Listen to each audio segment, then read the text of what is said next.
What's going on, y'all? So listen. What's going on, y'all? So we back again for another episode review of Love During Lockup, or I should say Love After Lockup, Love During Lockup, season 4, episode. What is this? I don't know, but it is called "Are You His Auntie?" And this is the season finale of this Love During Lockup. Um, the season was cute. It was cute enough. You know what I'm saying? I guess, I don't look too much into Love During Lockup because Love During Lockup is not as intense or as much as the season for actual Love After Lockup. So, because most of these stories is about to be continued over into Love After Lockup. And so we'll get into the meet and grits of that. You know what I'm saying? And, meat and potatoes, baby, there it is. We'll get into all of that. Oh, girl, what's that? No, I don't want that. Okay, we'll get into all of that next week. All right. This episode really wasn't much. It really wasn't. It was either people getting out of jail or people kind of, embarrassing themselves even more. So we get into, and I don't even know how long this video gonna be because honestly, I am tired. And second of all, like I said, it wasn't much, but I did see the little blurb. I do be watching, like I tell y'all, and I come on here and I gotta tell y'all a little update, like a little summary of what I watch.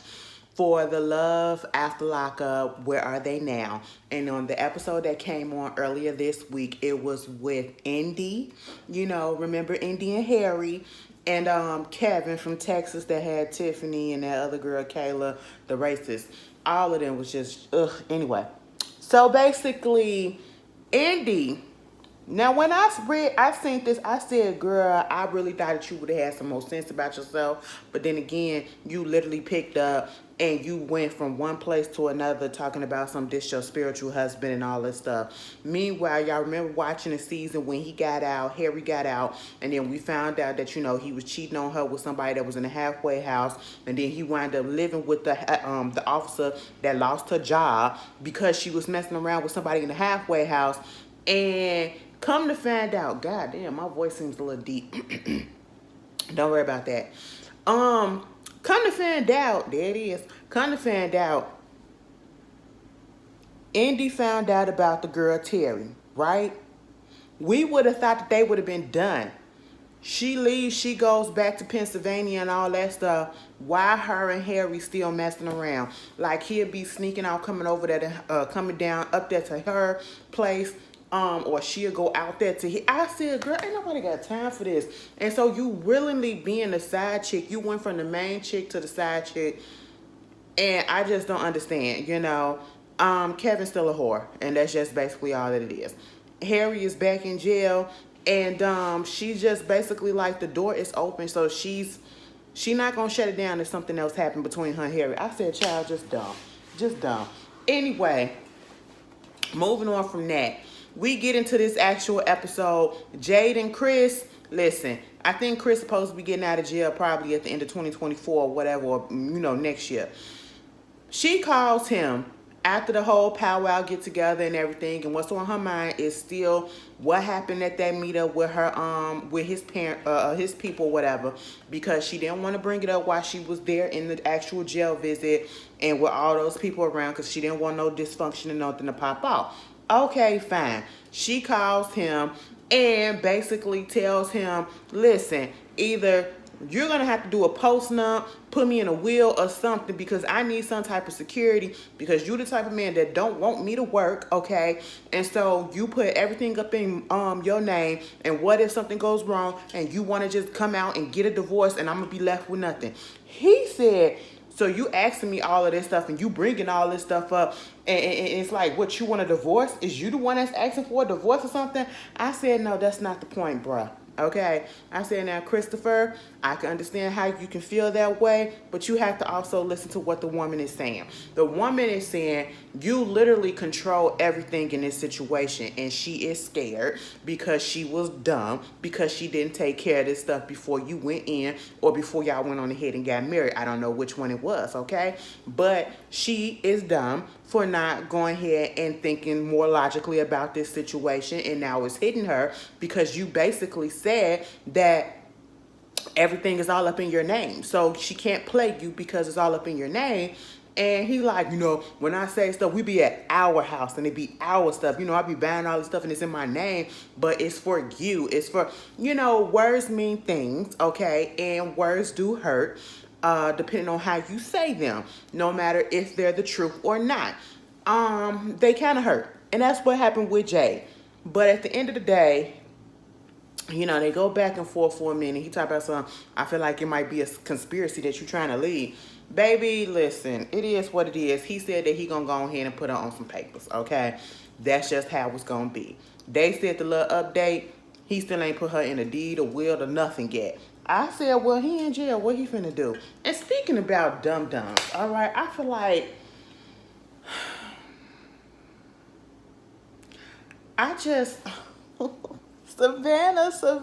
Savannah.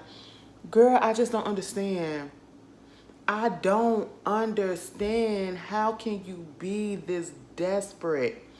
That lady literally went bridal shopping for a bridesmaid dress for her friend last week and went and got a dress for herself, which I felt was kind of messed up because, I feel like if it was really for her friend, which I'm thinking that it was, you kind of took her moment away from her, going through the motions of trying to get a dress by putting it on you, trying to get a dress for a jailbird that ain't coming out for another 5 years. Because you want to put him on some papers and you want to be legally married to him for what? He don't got nothing. And you can't just say it's love. You just want that title. That's just all that it is, okay?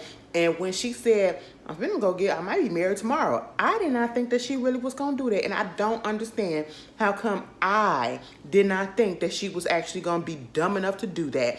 Because look who we're talking about. We're talking about Savannah, all right? Savannah got up in that car and said, so I'm about to come down here to the to the prison. I got the paperwork or whatever. Hopefully I'm about to get this man to marry me or whatever. It was like, look at me, like, why wouldn't you want to marry me? I said, because you're annoying as hell. Because you're desperate as hell. Let me tell you something. Desperation is not a turn on. Desperation is not cute. It's just not. And so she gets there. We don't even see her go in. All we see is the aftermath because, of course, you can't film inside the prisons. And all we see is her coming back to the car, pulling off and throwing a bouquet of flowers out and saying, well, I don't need this. Now, she made it seem like she was mad, right? He didn't even, I come up in there and I give him the papers and everything, and he didn't want to sign them and all of this. And I said, what the did you think was going to happen? I have no sympathy for stupidity, okay? And this was straight up stupidity, desperation, patheticness, all of that, all of those synonyms, okay? That's just what it was. And I don't like when people deliberately make themselves look stupid. And at this point, I don't even know if it's an act. I really feel like Savannah just really is this person. And if it is an act, why are you doing this? Come into reality. You don't want people to look at you and be like, because if I feel like I'm looking at you and I see how desperate you are to get this person and to keep this person, that tells me that once you get that person, you will allow that person to trample all over you. And that is all that she's given to me, because you literally heard this man say he's going to get out in 5 years or so. And once he gets out, he's going to go look for some other poontang, okay? And see if it's some other stuff out there. He still wants Savannah in his life. He never said in a commitment way where he wants to eventually marry her. No, he just said, I still want her in my life. You know what I'm saying? But I'm still going to go out and I'm still going to mess around with this person, that person, and that person. Okay? And you still sat there and said, that's fine. It's all to the good. And you still went up there to that prison to act like you was going to marry that man and think that man was going to go ahead and sign them papers.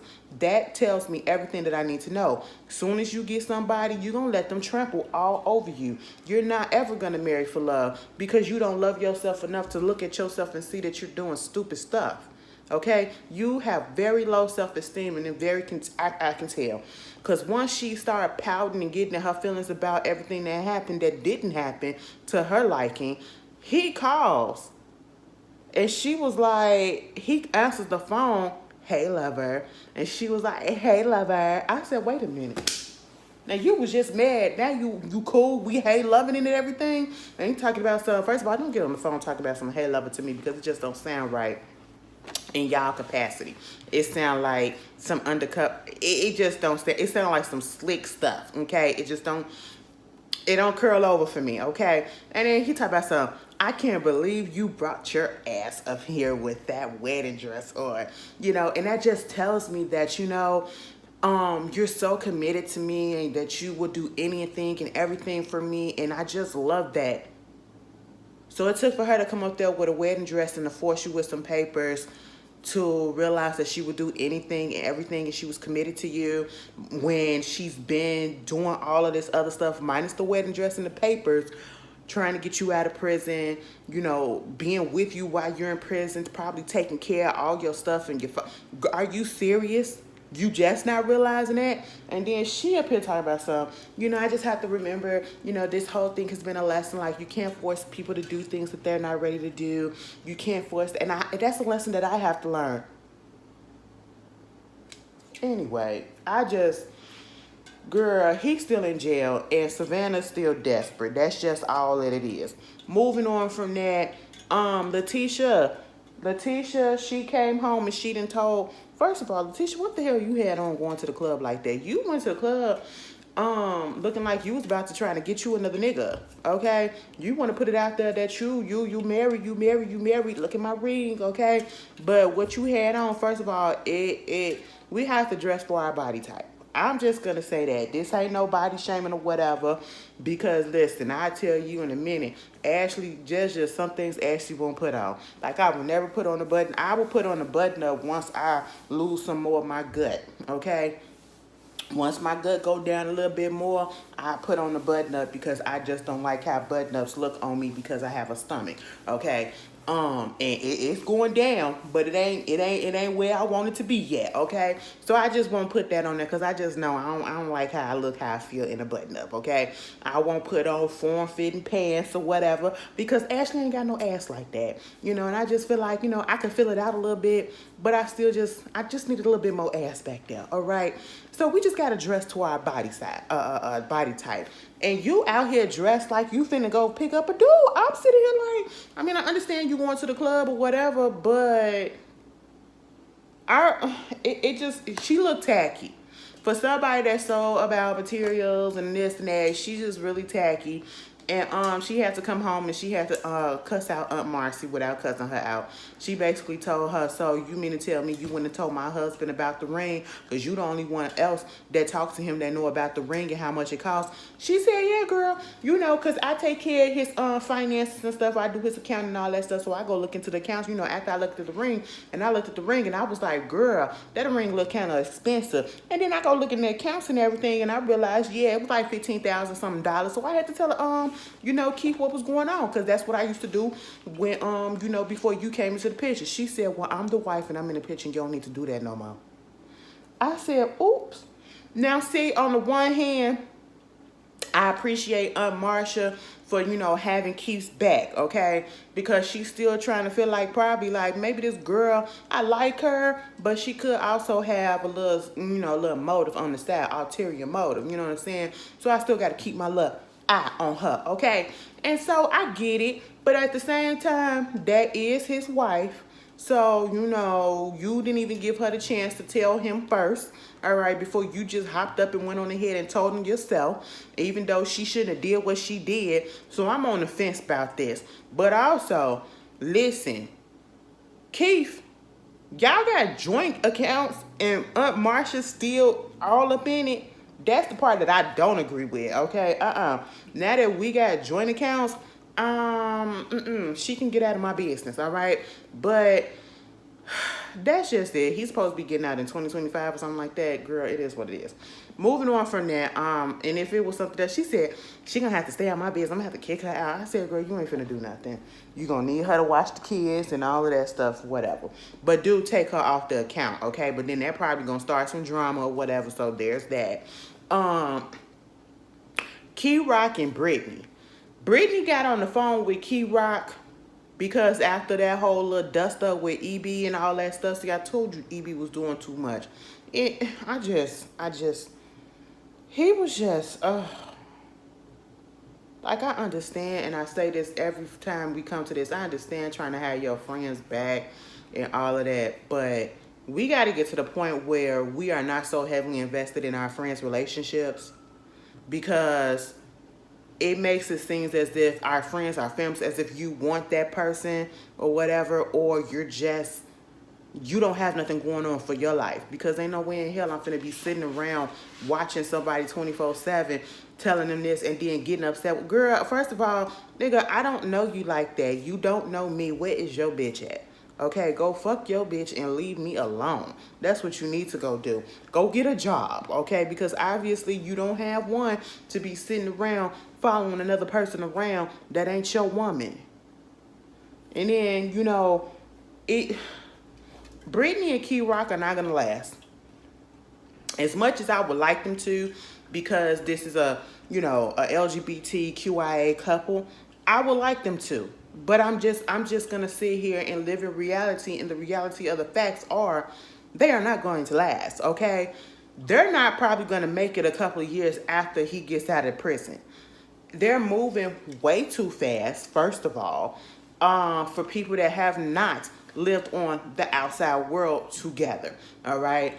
So, also, the control that Key Rock already has over Brittany, and he's still in prison.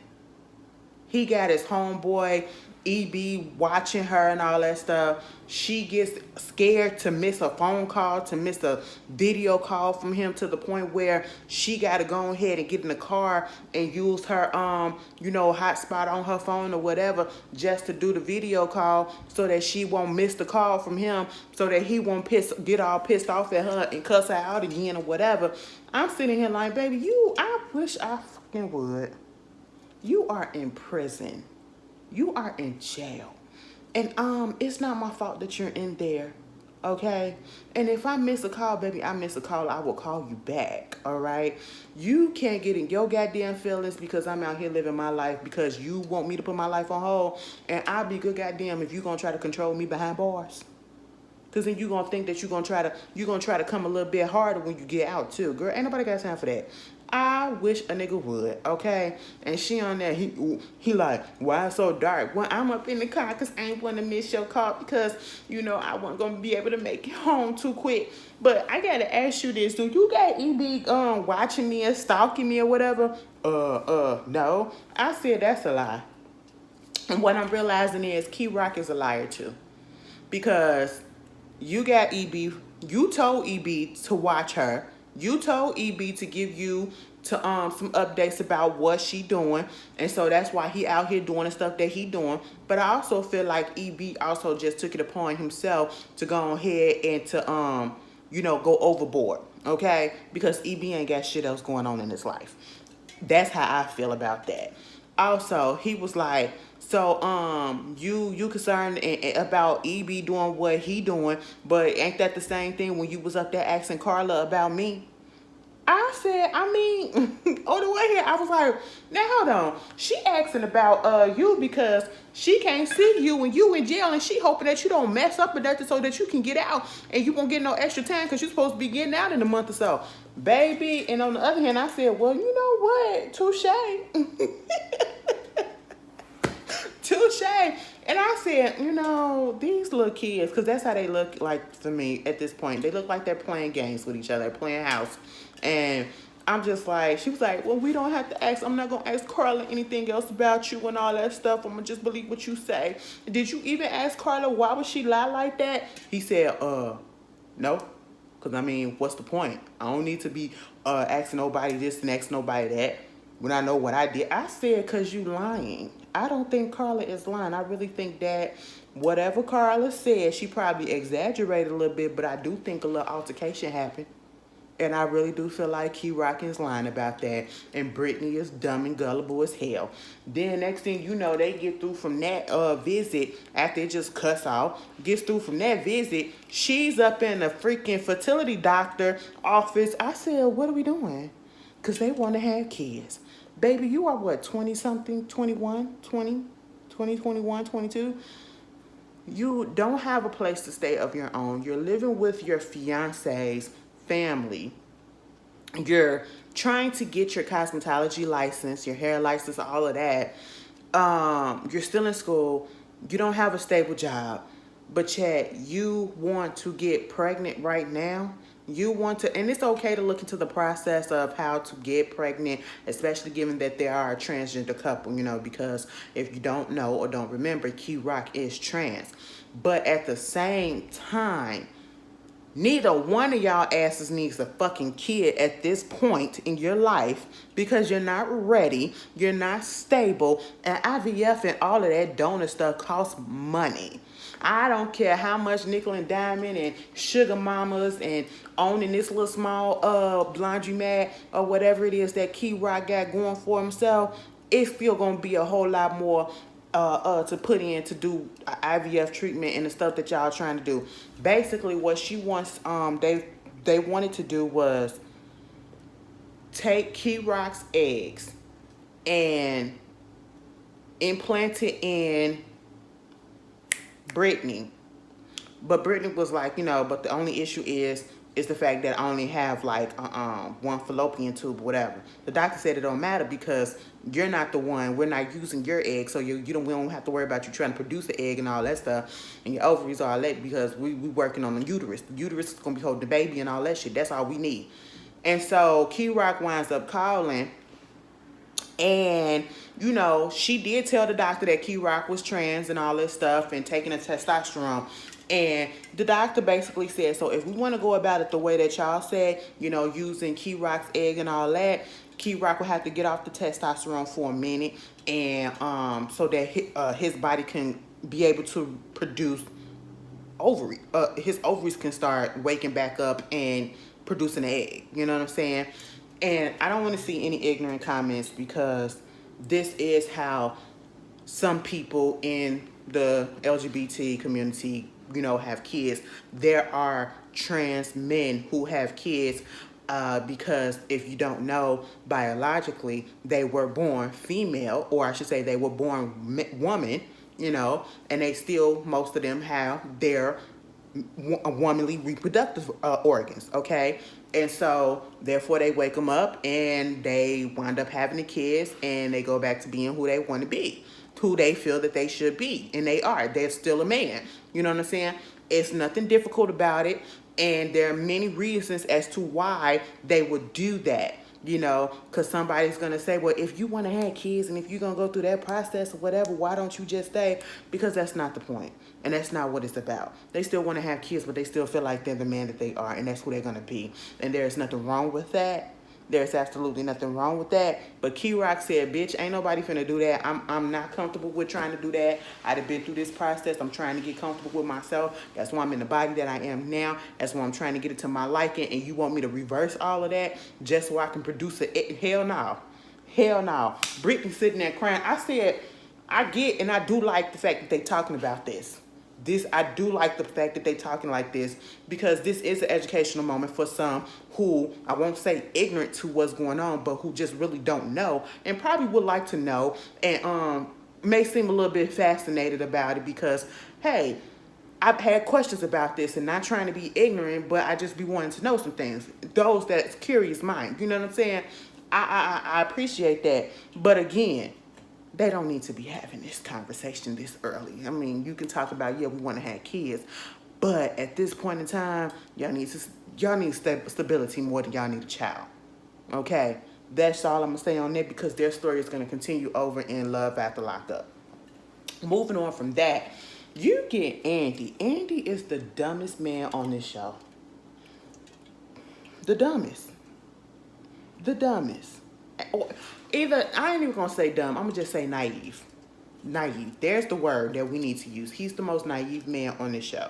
Because at this point, he really don't realize that he is putting himself up for failure. He's setting himself up. He really is. And then you got your kids involved. He feels some type of way that his daughters don't really want to be involved and that they feel like, especially Destiny, baby. Destiny just going to speak out. Daddy wasn't really there for us. And you want to go over here and try to take care and play daddy to these kids and all this stuff. I was like, God damn, Destiny. Destiny said, I ain't letting up, all right? And I feel like Destiny did that because she know her father finna come out here and just be looking stupid. you know, and she just know it ain't gonna last, and he gonna be the one that's gonna be in a puddle of mush, because he just gonna be crying and tracing the tracks of his tears down the hallway into the corner and that fetal position that he gonna be in, because now he said that Brittany is the love of his life. Brittany the love of his life, to the point where he see them being together forever. She's about to get out in the next 20 hours. He has his 17-year-old son, Barry, that's going to be there. He said, well, thank God he's on my side, because my daughters, you know, I'm going to have to talk to them. No, he really think that the son, and that's what gets me.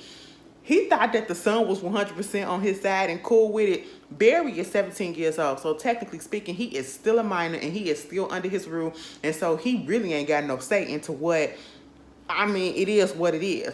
But at the same time, siblings will be siblings. Yeah, yeah, daddy, go ahead and do what you gotta do. Sis, do you know so? Because that's exactly what Barry did. Girl, they was getting stuff ready. Andy said, give me that barrel right there. He was like, listen, I'm gonna put $500 up in it right here, and that's gonna add on, and make it like $1,200 that I'm gonna give Brittany, so that she can have something to make it seem like she got her own money and she don't have to depend on me. I said, well, you gave her the money, so technically speaking, she is still dependent. Okay, whatever you want to rationalize it into your mind, whatever it makes sense. Barry said, now, do you really think that it's okay to give a woman that's a person that been an addict, who's an addict, some money like this? You know what?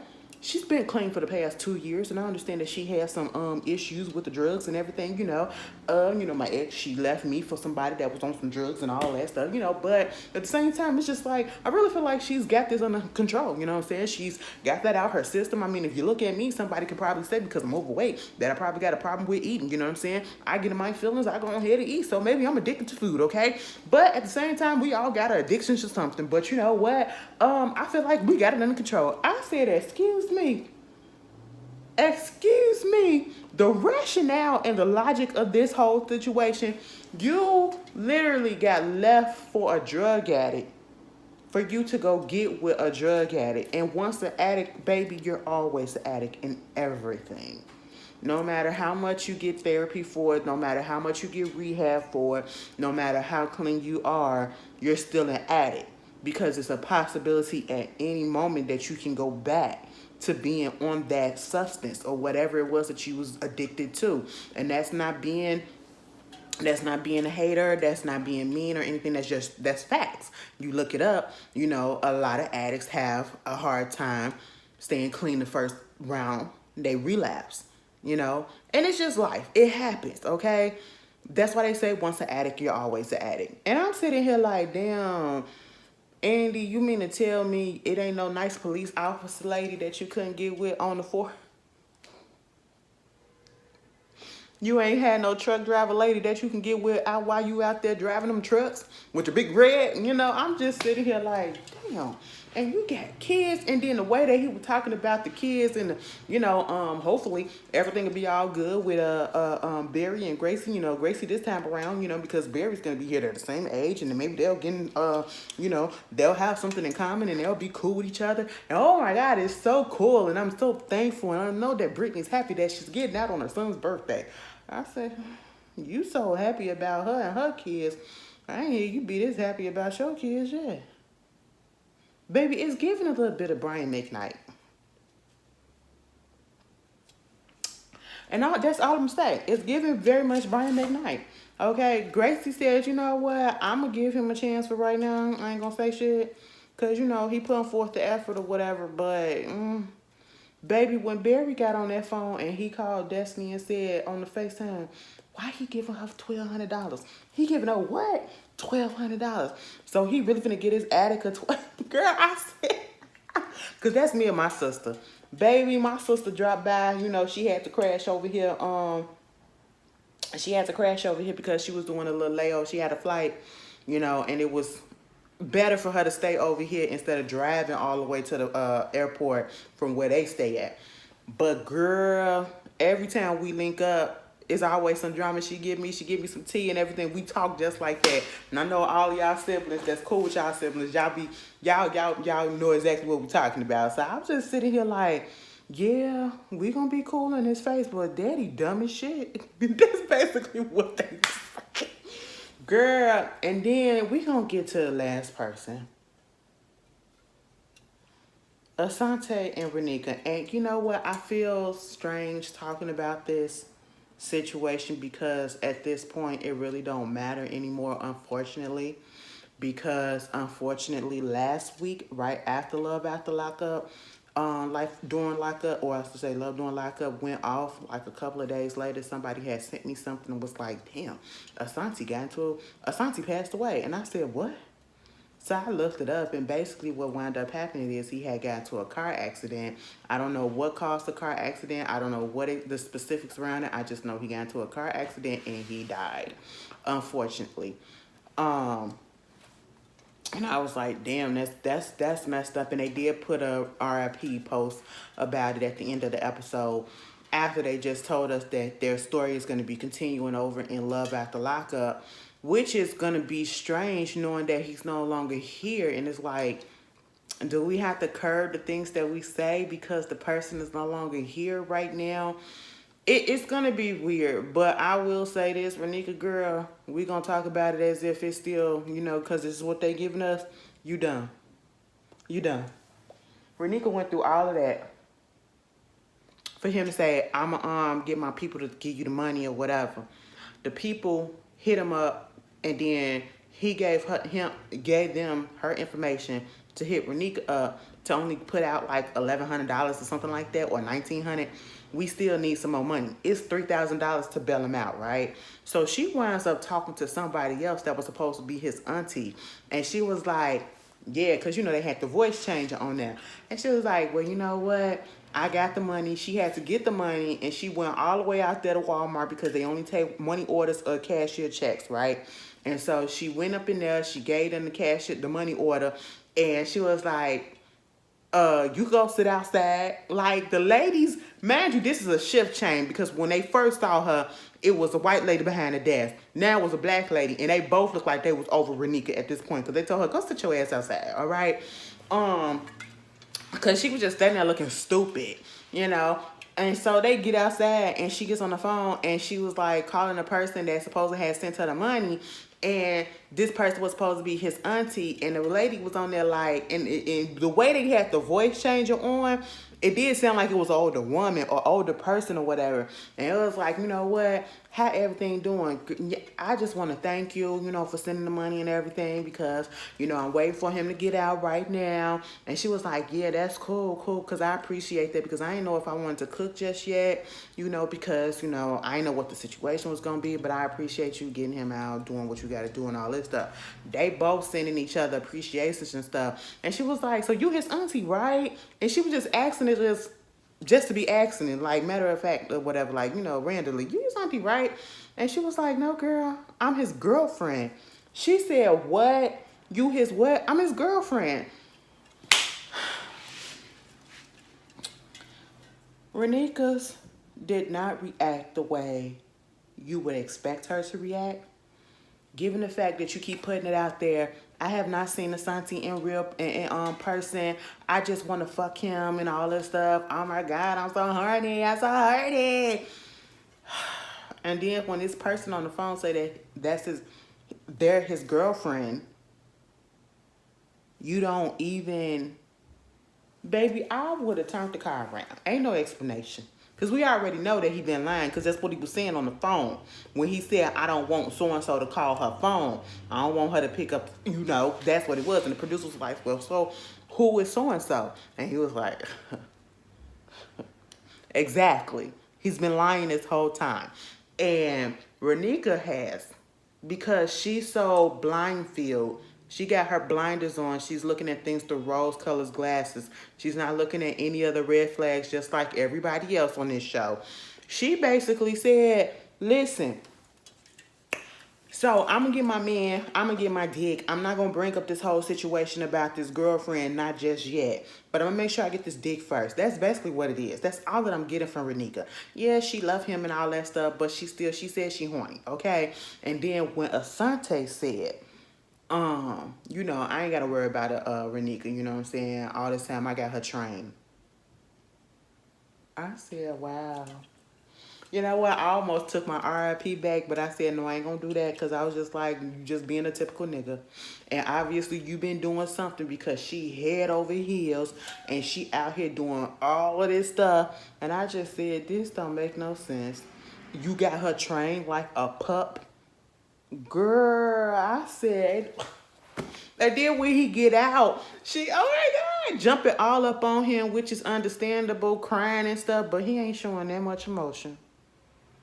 And I know how sometimes dudes like to be hard or whatever or act like they can't just show.